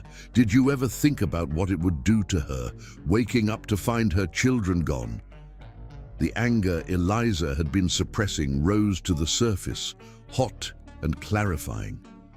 John flinched as if she had struck him. I told myself she would move on, that she was young, she could have other children. He looked back at her, his eyes pleading for understanding she couldn't give. I didn't know she would search for so long. I didn't know she would never stop. You are a father, Eliza said, her voice low and fierce. How could you not know? How could you not understand that a mother would tear the world apart to find her children? John had no answer for this, and the silence between them expanded, filled with the weight of his crime and the impossibility of justification. You need to tell them, Eliza said finally. Xavier and Nasir, you need to tell them the truth, all of it. Panic flashed across John's face. I can't. It would destroy them. They think their mother died a hero. How can I tell them that I stole them from her, that I've been lying to them their entire lives? You should have thought of that 10 years ago, Eliza said, the words sharp with truth. This isn't about protecting them anymore. It's about giving them back the mother who never stopped looking for them. And what about you? John asked suddenly. What about us? Our family? The question struck Eliza like a physical blow. What about her? What place would she have in this reconfigured family? Would she become an afterthought, a footnote in the dramatic reunion story? The pain of potential loss mingled with anger at John for putting her in this position, for drawing her unwittingly into his deception. This isn't about me, she said, though part of her, the human, selfish part, cried out in protest. It's about Xavier and Nasir, and the mother who deserves to know them, and it's about you taking responsibility for what you've done before it's too late. Too late? John echoed, a new fear entering his expression. What do you mean? Joyce knows, John. She's been watching them for weeks. She's giving you the chance to tell them yourself, to frame it in a way that might preserve some of their relationship with you. But if you won't do it, she will. Eliza softened her voice slightly, appealing to the part of him she still believed was good, despite everything. They deserve to hear it from you. You need to give them that much. John sank back into his chair, elbows on the table, head in his hands. He looked suddenly old, diminished by the weight of his own actions. When? He asked, the word muffled. Soon. Tomorrow. Before she loses patience. Eliza steeled herself for the next part. I've spoken with her. She doesn't want to press charges, doesn't want to traumatize the boys more than necessary, but she wants to be part of their lives. She has that right. John looked up, his face a mask of conflicting emotions, fear, resignation, and something else, something that might have been relief. The burden of a decade-long lie was perhaps heavier than even he had realized. Will you be there? He asked, and for the first time since she had known him, he sounded like a child himself, lost and afraid. Eliza hesitated. Part of her wanted to walk away, to leave him to face the consequences of his actions alone. But another part, the part that had fallen in love with him, that had helped raise his sons, that had believed in the family they were building, couldn't abandon him in this moment of reckoning. Yes, she said finally, not for you, for them. John nodded, accepting this limited grace. How do I even begin to explain? What words can possibly... The truth, John, Eliza said simply. For once, just the truth. Later that night, after John had retreated to the guest room, both of them understanding without discussion that they could not share a bed, not now, perhaps not ever again. Eliza called Joyce as promised. "He'll tell them tomorrow," she said when Joyce answered. "After school." "Thank you," Joyce's voice came through the line, a mixture of anxiety and hope. "Will you be there?" "Yes," Eliza confirmed, looking out at the snow that continued to fall, covering the world in pristine white, a blank page awaiting a new story. "We all will." Chapter 9. The Truth. The twins knew something was wrong the moment they walked through the door after school.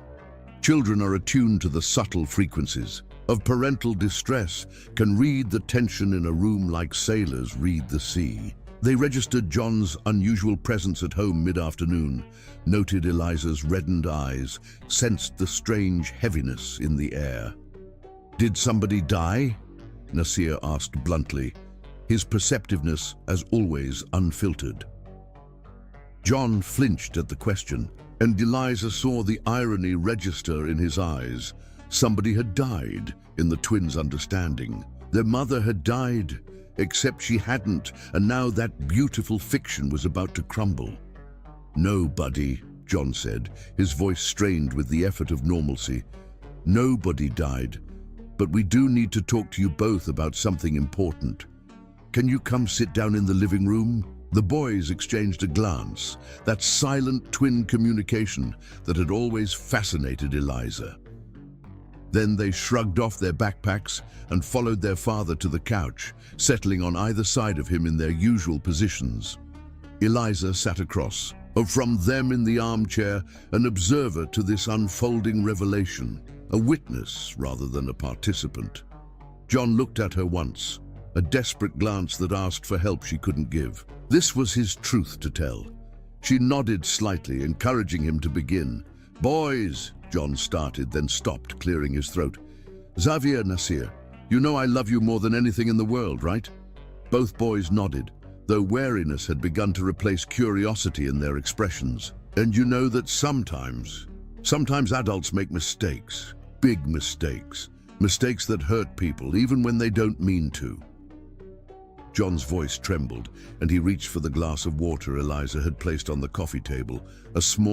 A kindness amid the wreckage. "Are you and Eliza getting divorced?" Xavier asked, his analytical mind leaping to a logical conclusion, though the wrong one. "No, sweetheart," Eliza said gently. "That's not what this is about." John took a deep breath, his hands clasping and unclasping in his lap. "It's about your mother," he said finally. Both boys stiffened, their bodies alert in a way Eliza had never seen before. Their mother was sacred ground, a holy space rarely entered, and then only on special occasions like birthdays and Mother's Day. To hear her invoked on an ordinary Thursday was jarring. "What about her?" Nasir asked, his voice small. John looked at Eliza again, a drowning man seeking a lifeline.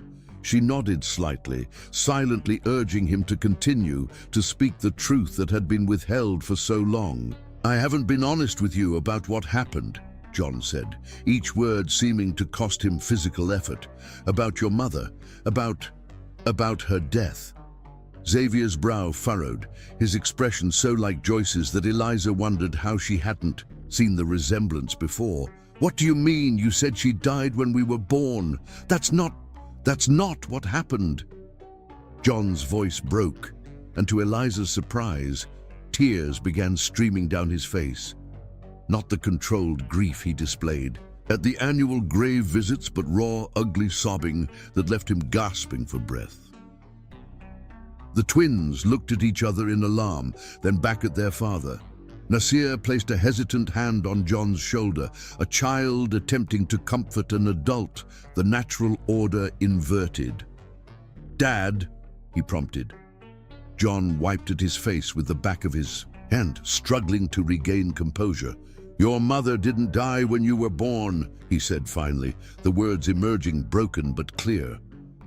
She's alive."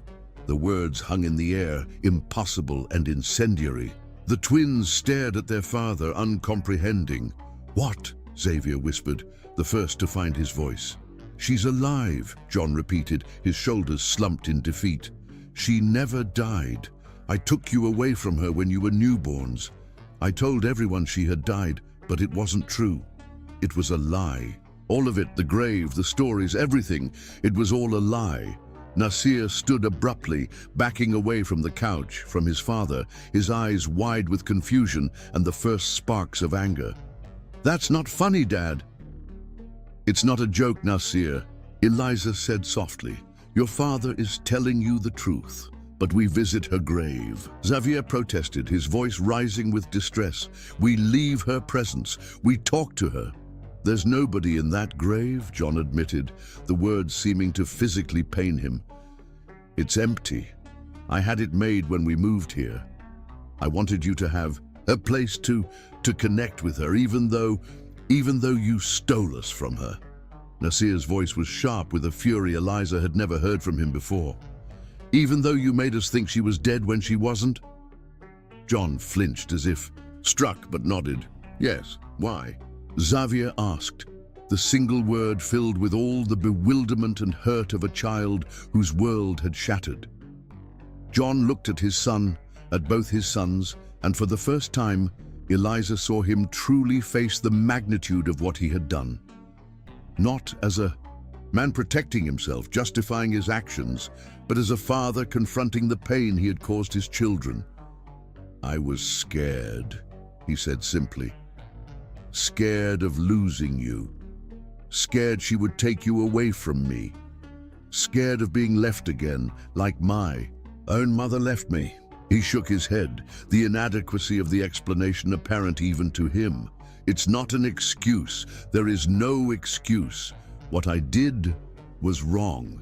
Terribly, unforgivably wrong." "Where is she?"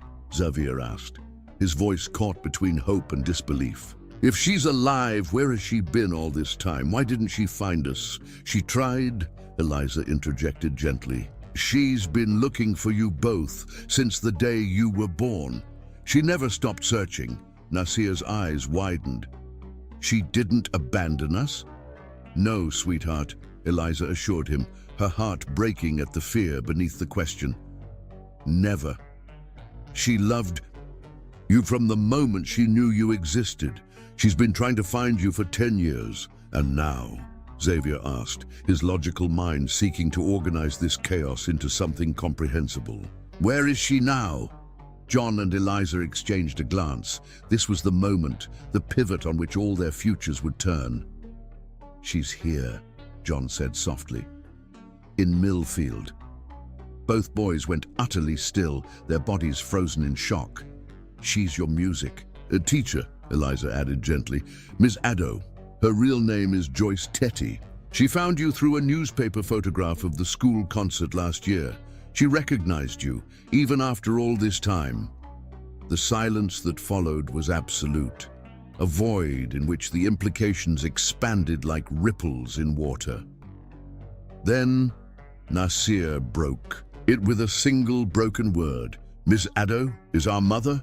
Xavier finished, the twins completing each other's thought as they often did, their connection transcending even this earthquake of revelation. John nodded, unable to speak.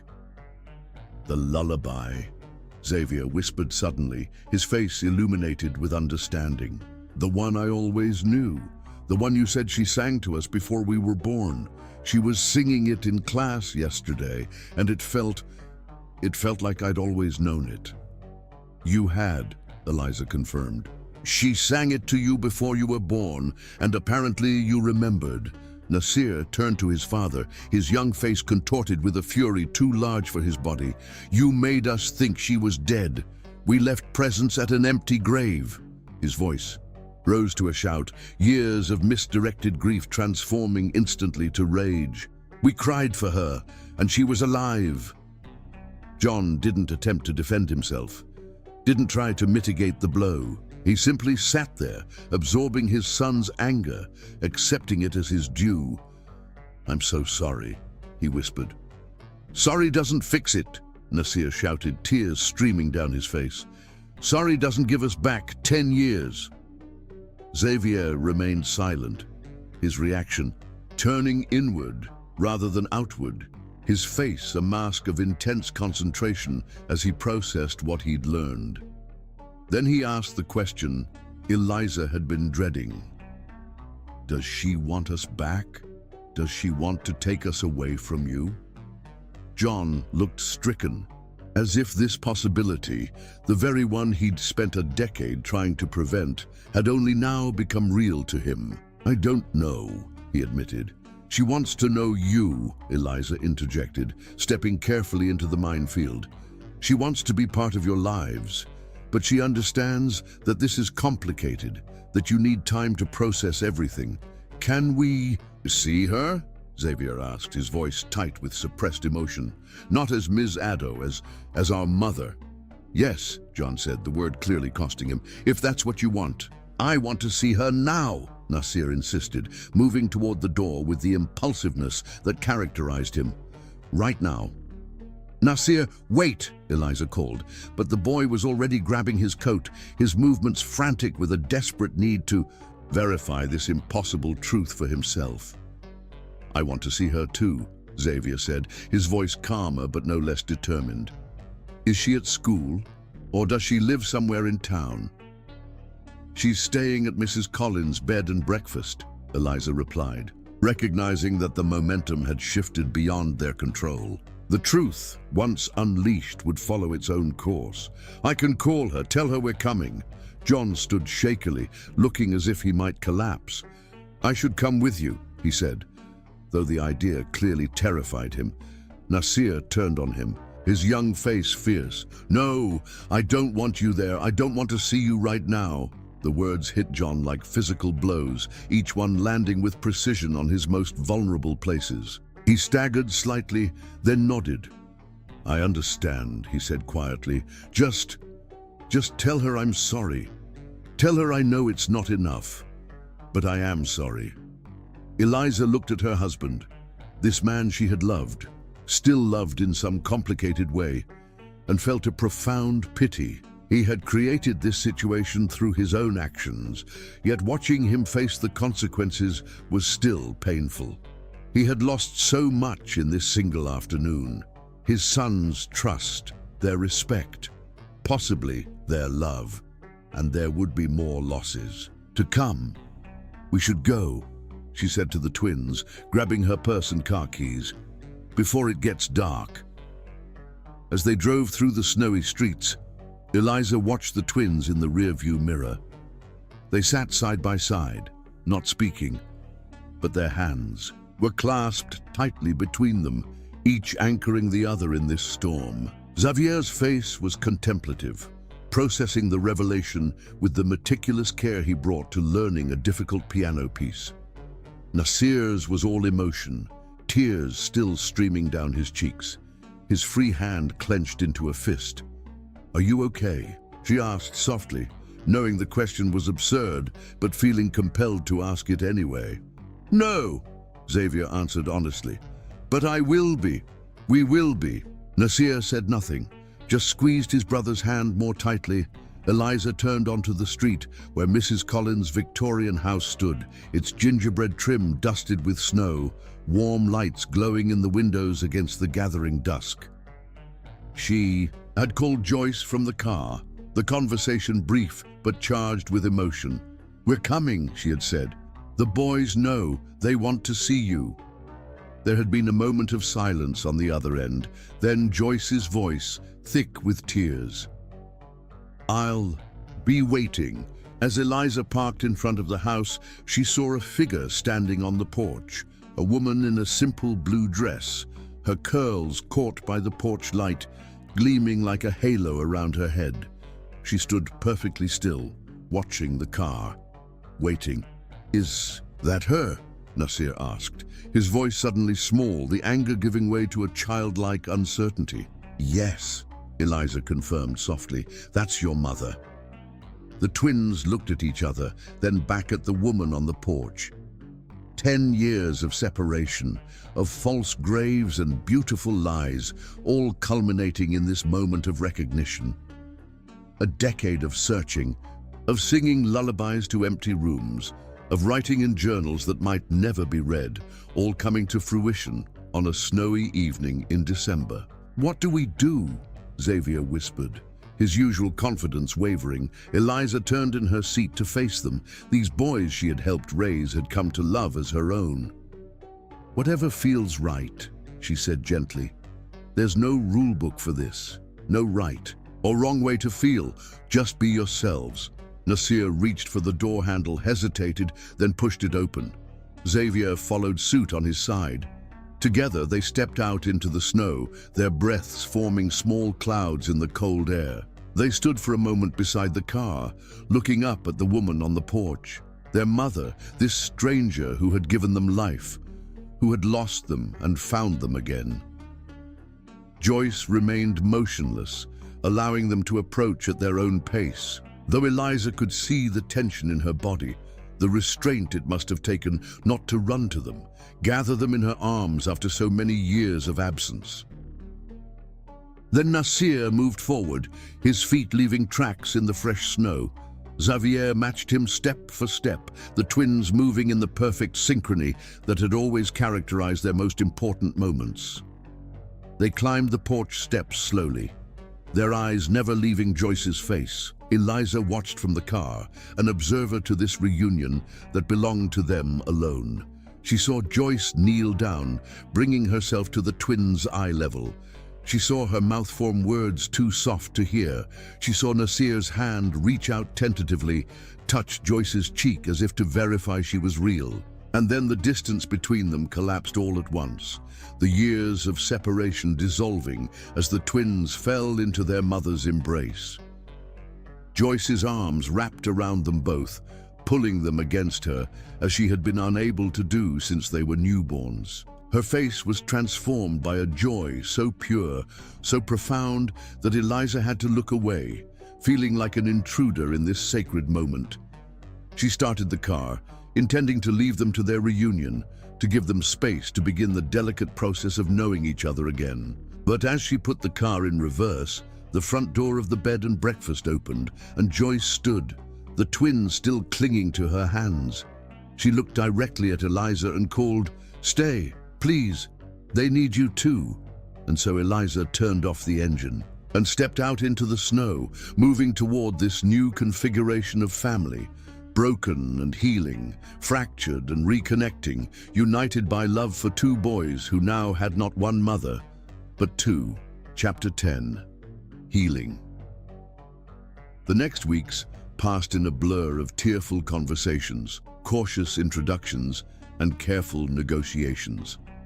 Joyce moved from the bed and breakfast into a small rental cottage near the lake, close enough for the twins to visit easily but far enough to give everyone breathing room. John stayed temporarily in a hotel, his presence in the family home too painful for the boys to bear in those early days. Eliza became, unexpectedly, the fulcrum on which this new reality balanced. Trusted by the twins, respected by Joyce, still connected to John, despite everything. She found herself mediating discussions, arranging schedules, providing stability when emotions threatened to overwhelm. The twins reacted to the revelation in characteristically different ways. Xavier approached it methodically, asking questions, seeking understanding, building a new framework for his world piece by piece. "Did you look for us right away?" he asked Joyce one evening as they sat at her piano. "Did you know Dad had taken us, or did you think something else had happened?" Joyce answered each question with unflinching honesty, never hiding the pain, but never weaponizing it against John either. "I knew almost immediately," she told him, her fingers playing soft chords underneath their conversation. "I woke up, and you were gone. Your father was gone. I screamed until the nurses came running." Nasir processed through emotion, anger, confusion, grief, and moments of startling joy. His fury at John would flare suddenly, leaving him shouting through tears. "Why didn't you want us to know her? Were you afraid we would love her more than you?" Then, just as quickly, he would collapse into quiet wonder at having found his mother, staring at Joyce with an intensity that seemed to be memorizing her features, catching up on years of absence. Joyce herself walked a delicate line, asserting her place as their mother while respecting the life they had built before her arrival, never criticizing John in front of them despite the enormity of his transgression. "Your father loves you very much," she would say, when Nasir's anger peaked. "What he did was wrong, but his love for you has always been real." Eliza watched her carefully for signs of the bitterness she would have every right to feel, but found instead a woman who had been so thoroughly transformed by loss that she now valued connection above retribution, presence above the past. "How can you forgive him?" Eliza asked her one afternoon as they watched the twins skate on the frozen lake, their matching blue scarves bright against the white landscape. "After everything he took from you?" Joyce was quiet for a long moment, her breath forming clouds in the winter air. "I haven't forgiven him," she admitted finally. "Not completely, I don't know if I ever will, but hatred would only steal more time from me, from us." She gestured toward the twins, their laughter carrying across the ice. "I've lost enough already." John, for his part, accepted his punishment with a resignation that bordered on relief, as if he had been carrying his crime for so long that even consequences were preferable to continued deception. He attended therapy 3 times a week, moved into a small apartment near his office, and respected the boundaries the twins established, seeing them only when they wanted to see him, answering their questions honestly no matter how painful. "I thought I was protecting you," he told them during one difficult conversation. "I convinced myself that she would leave eventually, that I was saving you from abandonment. But I was wrong, so terribly wrong. I was protecting myself, not you. And I robbed all of us of the truth." As winter softened into spring, the raw edges of revelation began to smooth, not into forgetting, but into a new way of being family. Joyce and Eliza developed an unexpected friendship, bound by their shared love for the twins and their complementary approaches to motherhood. "They need both of us," Joyce observed one day as they watched Xavier and Nasir planting a garden behind her cottage. "Your steadiness and my passion, your practicality and my music." "And John?" Eliza asked, the question that remained partially unresolved. Joyce sighed, her eyes following her sons as they carefully patted soil around seedlings. "They need their father too," she acknowledged, however complicated that relationship has become. The question of where the twins would live was decided in the end by the boys themselves. They asked to split their time. Weekdays with Joyce, who had taken a permanent position at the school, weekends with John and Eliza, whose marriage was being cautiously, painfully rebuilt on a foundation of hard truths rather than comfortable lies. "Is that okay with you?" Xavier asked Joyce hesitantly, clearly worried about hurting her feelings after so many years of separation. "More than okay," she assured him, cupping his face in her hands. "Time with you is a gift, not a right. I'm grateful for every moment." On a warm evening in May, exactly 5 months after the truth had shattered and reshaped their world, the expanded family gathered for dinner at Joyce's cottage. The meal had been Nasir's idea, all of us together, just once, to see if we can do it. And everyone had agreed despite the potential awkwardness. They ate on the porch, overlooking the lake. The conversation stilted at first, but gradually easing as the twins carried much of it, bouncing between topics with the resilience of youth. Joyce had cooked traditional Ghanaian dishes, teaching the boys recipes that had been passed down through generations of their maternal family. Eliza had brought dessert, the twins' favorite chocolate cake. John sat quietly at the end of the table, participating when addressed, but otherwise simply watching, a witness to the family that existed now because of and despite his actions. After dinner, as twilight settled over the lake, Xavier asked Joyce to play the piano, She moved to the upright in the corner of the living room, and the others gathered around. Her fingers found the keys, and the familiar notes of the lullaby filled the room. The melody that had sustained her through a decade of searching, that had remained in Xavier's memory despite everything, that had ultimately led to their reunion. Nasir leaned against her shoulder as she played, his eyes closed, absorbing the music that was his birthright. Xavier sat beside her on the bench, his hands positioned an octave higher on the keyboard, adding harmonies that complemented her melody. Eliza stood in the doorway, John slightly behind her, both watching this moment of connection. When the song ended, Xavier looked up at his mother. "Will you teach me all your music?" he asked. "Everything you know?"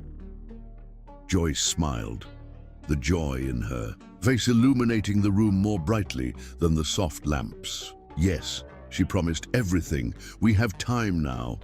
Time. The word hung in the air, precious in its ordinariness. Time to know each other, to build relationships not based on beautiful lies but on complicated truths. Time to heal, to forgive if possible, to move forward regardless. Later, as John and Eliza prepared to leave, Joyce walked them to the door.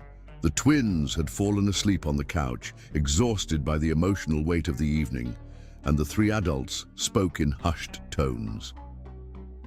"Thank you," Joyce said unexpectedly, looking directly at John for perhaps the first time that evening. "Not for what you did, never for that, but for loving them, for raising them to be the extraordinary boys they are." John's eyes filled with tears, this grace more painful than condemnation could ever be.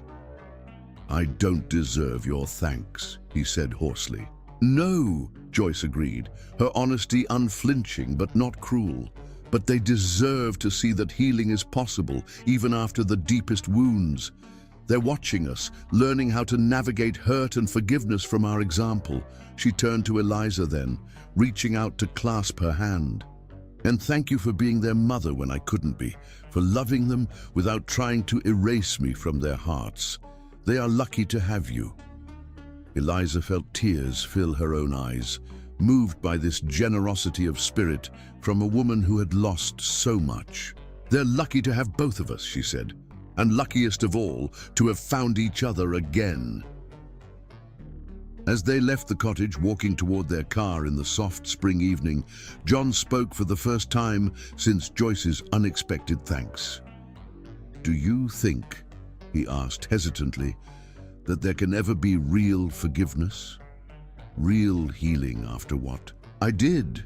Eliza considered the question, looking back at the warm light spilling from the cottage windows, at the silhouette of Joyce moving through the rooms, checking on her sleeping sons. "I don't know," she answered honestly, "but I know that those boys are loved by three people who are trying their best to put their needs above their own pain. And maybe that's where healing begins." Inside the cottage, Joyce sat on the edge of the couch, watching her sons sleep, Nasir sprawled and restless even in slumber, Xavier neat and contained, their differences apparent even in this most vulnerable state. She had missed a decade of watching them like this, 1,000 nights of tucking them in, soothing nightmares, whispering, "I love you," into the darkness of their rooms. But they were here now. After all the searching, all the empty rooms, and hollow celebrations, all the candles blown out in their absence, they were here. Their breaths rose and fell in the gentle rhythm of sleep, their faces peaceful in the soft lamplight. Not the babies she had lost, but the remarkable young boys they had become, carrying within them echoes of her music, her spirit, her love, that had somehow transferred across time and distance.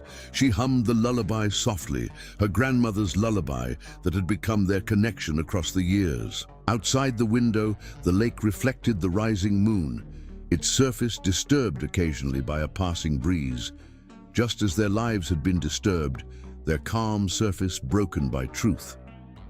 But beneath that surface, deeper currents were forming. New patterns, new ways of being family, not perfect, not unmarked by the past, but real and true and alive with possibility.